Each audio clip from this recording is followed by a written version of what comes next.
Niemand muss in Deutschland kommen und muss sagen, den Frieden wollen wir. Bei Diktaten wirken wir nicht mit. Aber diese ununterbrochene Entrückung lehnen wir ab. Und die Entbehrung ertragen wir nicht. Hipnótica. Esa era la mejor palabra para describir su voz.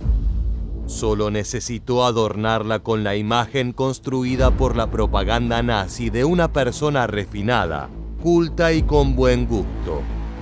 Así se creó el arma más efectiva del Tercer Reich. Adolf Hitler convenció a millones de confiar ciegamente en él. Parecía tener las respuestas correctas en una época de enorme agitación, sostenía el pueblo alemán. De esa manera surgió el líder, quien llegó a la cima y una vez que estuvo allí mostró quién era en realidad. El responsable de un enorme dolor y brutalidad que es imposible de borrar. Pero en esta ocasión también nos centraremos en su vida íntima y en todo aquello que alimentó a un verdadero monstruo. Una carrera artística que acabó antes de comenzar, romances conflictivos y amistades con temidos dictadores. En el video de hoy conoceremos la vida privada del Führer, su ascenso, sus relaciones y el apoyo incondicional que consiguió de parte del pueblo alemán. Quédate con nosotros para conocer una nueva historia militar.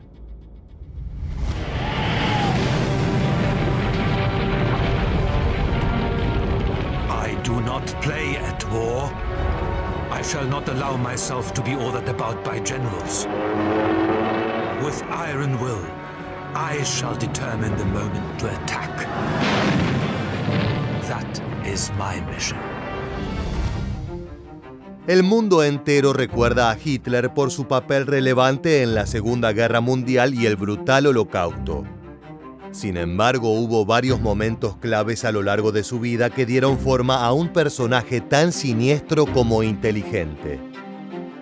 Es por eso que en esta ocasión trataremos de desgranar algunos de los hechos y vínculos cruciales que lo llevaron a ser uno de los dictadores más crueles de la historia.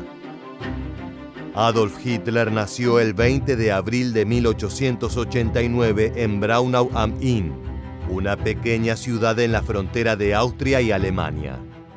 Su padre, Alois, era un funcionario de aduanas y su madre, Clara Pölzl, era ama de casa. Tuvo una infancia difícil, en parte debido a la severidad de su progenitor. Fue un estudiante mediocre y no logró completar la escuela secundaria, aunque en ese camino de fracaso dio muestras de un fuerte interés en las artes, especialmente en la pintura. La muerte de su padre en 1903 y su madre en 1907 hizo que quedara solo y a la deriva con apenas 18 años. Fue en ese momento que Hitler decidió mudarse a Viena con la esperanza de ser admitido en la Academia de Bellas Artes, pero fue rechazado en 2 ocasiones. Durante su tiempo en la capital austríaca vivió en pobreza, subsistiendo con trabajos ocasionales y vendiendo los cuadros que él mismo pintaba. La difícil situación personal que estaba viviendo contribuyó a un creciente sentimiento de frustración y resentimiento. Al buscar una explicación a sus problemas, se dejó influenciar por políticos locales que apuntaban contra la fuerte inmigración de judíos, quienes supuestamente llegaban desde otros puntos del Imperio Austrohúngaro para robarles oportunidades. De esa manera fue en esta ciudad donde se encendió por primera vez el odio visceral de Hitler, quien desarrolló muchas de sus ideas antisemitas, nacionalistas y racistas, que más tarde caracterizarían su ideología política. En 1913 se mudó a Múnich para evitar el servicio militar obligatorio en Austria. Sin embargo, cuando comenzó la Primera Guerra Mundial el 28 de julio de 1914, se ofreció como voluntario para el ejército alemán. Pensó que el conflicto le ofrecía la oportunidad de cambiar su vida y finalmente conseguir un logro importante en lo personal.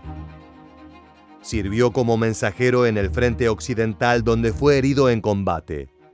A pesar de eso, regresó a la batalla y fue reconocido por su valentía con la Cruz de Hierro. La contienda también forjó una parte importante de su personalidad. Su gusto por la guerra le había dado un propósito y dejó en claro su postura de respetar a los superiores y obedecer a ciegas sin cuestionar.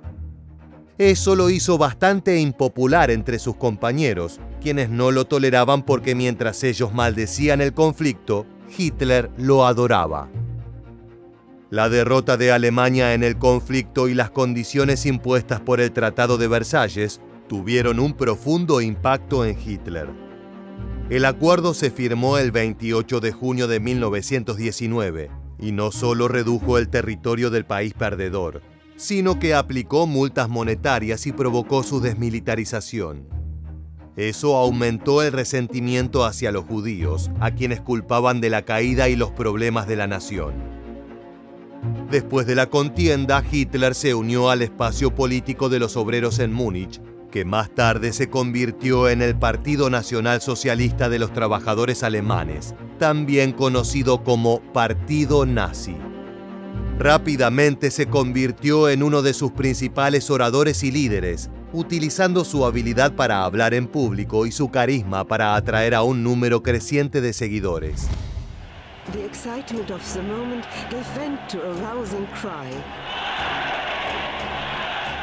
So many worship him as their savior, their redeemer from unbearable poverty.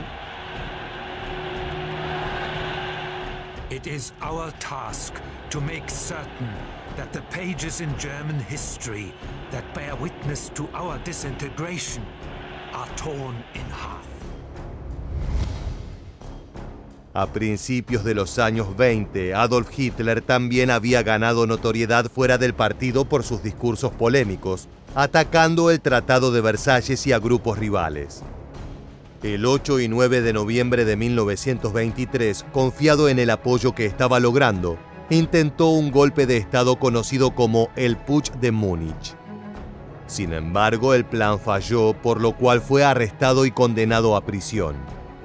En ese entonces, nadie imaginó que se tenía tras las rejas a quien sería el dictador más brutal que el mundo haya conocido. El 1 de abril de 1924, fue sentenciado a 5 años de cárcel en la fortaleza de Landsberg. Allí recibió un trato privilegiado de los guardias y pudo recibir cartas y visitas de sus admiradores. Fue absuelto y liberado el 20 de diciembre de ese mismo año como parte de una amnistía masiva hacia prisioneros políticos. De esa manera, solo cumplió 9 meses de su condena. No obstante, ese tiempo le alcanzó para escribir su autobiografía Mi lucha, la cual dio una mirada más profunda a su ideología política, incluyendo sus planes para una Alemania futura y su antisemitismo virulento. Este libro se convirtió en el manifiesto del régimen y sentó las bases de la propaganda nazi, la herramienta más efectiva de la etapa que venía por delante.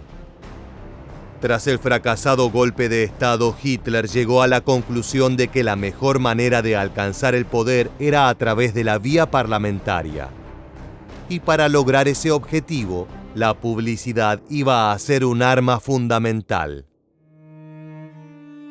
El principal órgano de propaganda del partido nazi fue el diario Observador del Pueblo, el periódico más odiado del país, como lo calificaba el líder en sus discursos para estimular la venta. Desde sus páginas se denunciaban los supuestos grandes males de Alemania. El Tratado de Versalles, que consideraban injusto y humillante, el gobierno de la República de Weimar, al que tachaban de débil y de incapaz de sacar al país de la crisis económica, y el ascenso del comunismo, que veían como una amenaza para la unidad del pueblo alemán. Además, no podían faltar los ataques contra la influencia de los judíos, a quienes culpaban de todo lo anterior. Los apuntaban como supuestos promotores del tratado. manifestaban que la crisis económica era desencadenada por el capitalismo hebreo occidental y vinculaban bolchevismo comunista con judaísmo. El efecto de esta táctica propagandística en el pueblo fue creciendo rápidamente y finalmente se vio reflejado en el éxito durante las elecciones. Tras un largo proceso, Adolf Hitler llega al poder. El 30 de enero de 1933 es nombrado canciller. Los nazis imponen su dictadura mediante una operación de falsa bandera. Acusan al KPD de quemar el Reichstag y emiten un decreto que suspende derechos fundamentales y elimina a la oposición. Poco después aprueban la ley habilitante de 1933, que autoriza al gobierno a legislar sin intervención del Parlamento. La simiente del fascismo está plantada y el futuro de Europa y del mundo al borde del abismo. Con el Führer en el poder comenzó otro tipo de construcción desde la propaganda nazi. En el Tercer Reich fomentaron la imagen de un hombre hogareño y buen vecino para distanciar al dictador de sus políticas violentas y crueles que pronto darían lugar a la Segunda Guerra Mundial. Para que la estrategia fuera eficiente, tanto en Alemania como en el extranjero, se trabajó en diferentes aspectos. Uno de ellos fue el cambio radical entre la personalidad de un Hitler de origen humilde y provocador a la de un líder sofisticado y pacífico.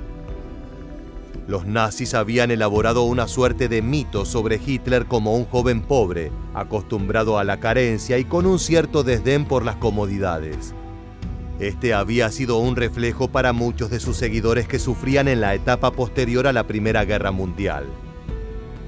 Sin embargo, cuando Hitler se convirtió en canciller, y sobre todo después de que las regalías de su libro lo convirtieran en un hombre rico, gastó mucha energía y dinero en rediseñar sus residencias.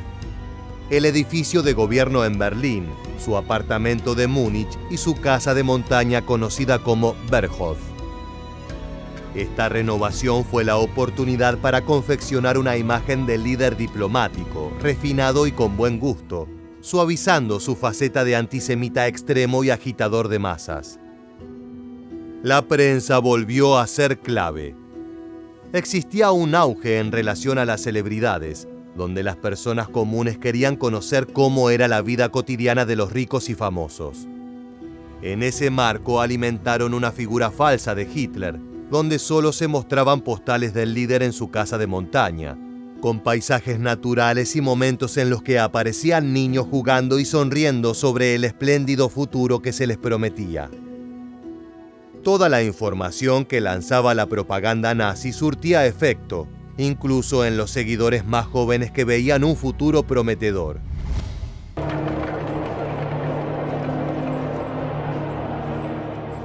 "14-year-old Ingeborg Weber. The 4 years the Führer asked for to fulfill his promises are up. What great things he has achieved. The communists have disappeared from Germany. There is no unemployment. The Führer has given us back our self-respect." El nivel de vida de los alemanes mejoró de manera impresionante. Mediante una combinación de bienes confiscados a los judíos y préstamos pedidos en el extranjero gracias a la renovada imagen positiva de Hitler, el Tercer Reich obtuvo fondos para proyectos de obras públicas que crearon millones de puestos de trabajo. Y como si fuera poco, se podía dar el lujo de consentir a la población con ayudas que antes no existían, como créditos o reducción de impuestos. Todo avanzaba según lo planeado por el líder nazi. Su figura crecía en apoyo y el mensaje subliminal de una raza aria superior que debía guiar los destinos del mundo llegaba cada vez más profundo en la mente popular. Por el contrario, también se continuaba creando un enemigo en los judíos, considerados un peligro biológico y responsables de todos los males que había transitado Alemania. Pronto ambas ideas estarían instaladas hasta el punto en que una guerra sería la única opción para un pueblo enceguecido por las palabras de su carismático líder. Sin embargo, antes de llegar al caos total, faltan algunas piezas clave para completar la enigmática figura de Adolf Hitler. Tiene que ver con sus vínculos, y para comenzar nos enfocamos en aquellos seguidores que siempre estuvieron junto al Führer y lo ayudaron a llevar adelante sus planes más brutales. Hablamos de los principales jerarcas nazis que acompañaron los 12 años de gobierno del Tercer Reich, contribuyendo desde la propaganda y convencimiento del pueblo hasta la matanza masiva de personas durante la guerra y el Holocausto. Un ejemplo de ello son estas palabras de uno de los hombres más cercanos al Führer, que en 1938 daba los primeros golpes antes del estallido del gran conflicto mundial. High in the Bavarian Alps, at his mountain hideaway, Hitler is already planning his next conquest.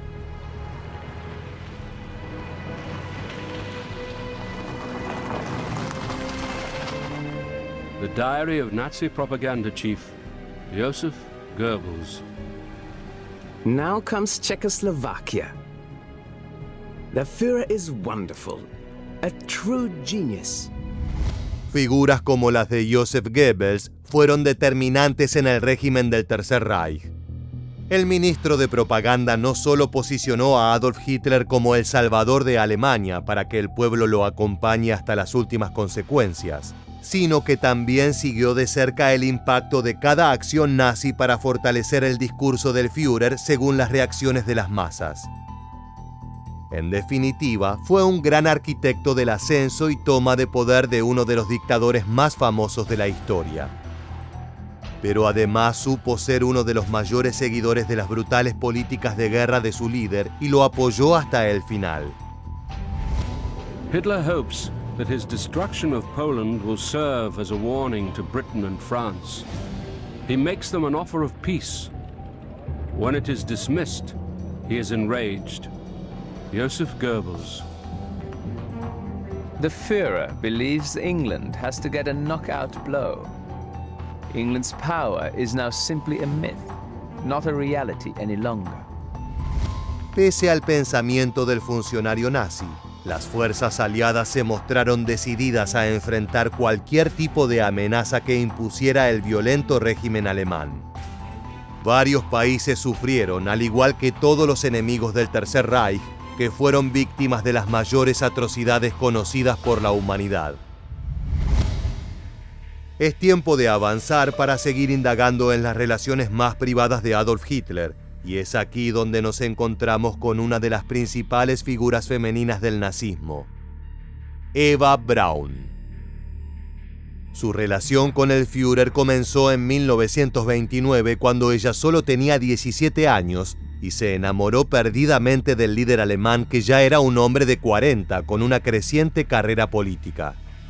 La joven trabajaba como asistente del fotógrafo oficial del partido nazi, Heinrich Hoffmann, y se encontraba en el estudio de este cuando se produjo el primer encuentro con Hitler. Luego de conocer al Führer, Braun quedó cautivada por su carisma e inteligencia, y a pesar de la diferencia de edad comenzó a frecuentarlo con la idea de entablar un vínculo romántico. No obstante, su historia sería muy complicada. El problema no fue que el Führer encontrara poco atractiva la personalidad de la joven, sino todo lo contrario. Una mujer como Eva podría significar una tentadora distracción, poniendo en peligro sus planes. A highly intelligent man should take a primitive and stupid woman. Imagine if I had a woman who interfered with my work. In my leisure time, I want to have peace. I could never marry. It's the same with a movie actor.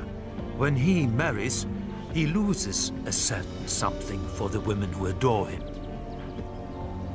Then he is no longer their idol. Hitler, que era conocido por su naturaleza controladora y reservada, mantenía la relación con Eva Braun en secreto. Prefería presentarse como un líder soltero y abnegado ante el público y sus seguidores, demostrando que su único amor era Alemania y su pueblo. Si bien con los años el vínculo entre ambos se volvió más serio e incluso varios jerarcas nazis estaban al tanto de que eran pareja, la mujer sentía que el líder del Tercer Reich no le daba suficiente atención e intentó suicidarse en 2 ocasiones. Una en 1932 y otra en 1935.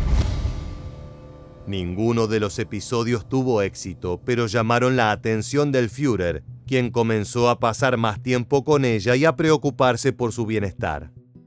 A pesar de eso, Eva Braun nunca ocupó un rol oficial en la política ni en el régimen, y tampoco fue presentada como la compañera de Hitler. Vivió en Berghof, la residencia de montaña donde el gobernante alemán la visitaba constantemente, y siempre estuvo alejada de los asuntos de Estado. Se convirtió en una figura conocida solo dentro del círculo íntimo del líder y no fue presentada públicamente hasta casi el final de la guerra. Aún así, ella mostraba su preocupación por Hitler. Su fidelidad hacia el Führer era enorme a pesar de no ser para nada recíproca. Had a head full of politics all this time, but surely it is time he relaxed a little. Only members of Hitler's inner circle are allowed to meet Eva. One of them is Hitler's close friend, architect Albert Speer. Never have I met a person who so seldom reveals his feelings. Even towards Eva, he is never completely relaxed and human. Ahora es momento de continuar y mirar dentro de otra de las relaciones más relevantes del líder nazi, y tiene que ver con quien fue uno de sus grandes aliados, Benito Mussolini. El Duce, como principal representante del partido fascista, se convirtió en el gobernante de Italia el 31 de octubre de 1922. Igual que Hitler, disfrutaba de un gran apoyo popular y aprovechó para instaurar un régimen totalitario. El dictador quería recuperar la grandeza del Imperio Romano y expandir los dominios de su país por todo el Mediterráneo. Por eso se unió al líder alemán en sus planes para conquistar Europa. El ejército italiano participó en varias campañas por el norte de África, en los Balcanes y el sur de Europa. Se conocieron en 1934 en el ámbito de un encuentro cordial que marcó el inicio de una relación de varios años, que se fortaleció con la intervención conjunta en la Guerra Civil Española entre 1936 y 1939. Ambos líderes siempre se veían acompañados en sus reuniones por el traductor del alemán, quien fue un testigo clave de esa incipiente relación. I had ample opportunity of observing the two of them. Hitler's voice was rough and often hoarse. Sometimes his eyes blazed. His laugh always had a flavor of sarcasm. There was an interesting ceremony with Mussolini appointing Hitler an honorary corporal in the fascist militia. El 22 de mayo de 1939, Alemania e Italia firmaron el Pacto de Acero, una alianza militar y política que se comprometía a apoyarse mutuamente en caso de guerra. Este acuerdo formalizó su colaboración y preparó el terreno para la expansión de sus agresivas agendas en Europa. La coalición también incluía a Japón, formando el eje Berlín-Roma-Tokio. Durante la Segunda Guerra Mundial, la relación entre Hitler y Mussolini fue crucial para coordinar estrategias y campañas militares. Sin embargo, no siempre fue fluida. El Duce a veces se sintió presionado por las ambiciones del nazi y el curso de los eventos bélicos. A medida que avanzó el conflicto y la situación se volvió poco favorable para este bando, las tensiones entre ambos crecieron hasta una inevitable ruptura. La historia demostró que los planes de guerra de Adolf Hitler tenían un límite y a pesar de las conquistas iniciales no pudieron superar la realidad. La feroz resistencia de la Unión Soviética y la posterior participación de Estados Unidos en el teatro europeo pusieron fin a las ambiciones del Führer. El final del líder nazi y su círculo más íntimo llegó en la primavera de 1945. El primero en caer fue Mussolini. Con la guerra perdida intentó salir de su país, pero fue capturado por un grupo de partisanos comunistas que luchaba contra el fascismo italiano.